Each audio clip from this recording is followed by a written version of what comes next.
ditempatkan sebagai anggota dalam dinas militer, Ungkas Ucok. Silahkan hukum saya, asalkan jangan dipecat dari TNI, katanya sambil berharap. Dan itulah sepenggal kisah haru dari anggota Kopassus. Terima kasih buat kalian semua yang sudah nonton video ini. Jangan lupa menyaksikan video terbaru dari channel ini. Terima kasih. Akan kembali ke masyarakat. Sakit hati saya. Saya sakit. Tidak ada Diom Nami. Diom Nami tidak layani. Dewa. Seraya berteriak lantang mengucapkan takbir.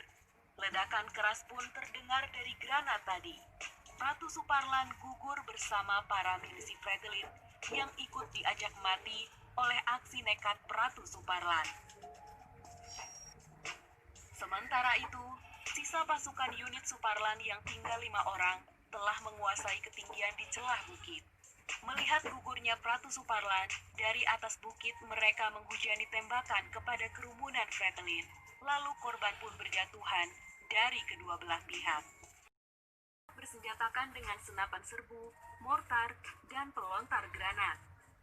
Ketika itu, terjadilah pertempuran yang tidak imbang antara ratusan Fretilin dari ketinggian dengan TNI. Komandan tim segera memerintahkan pasukan untuk meloloskan diri ke satu-satunya peluang, yakni ke celah bukit.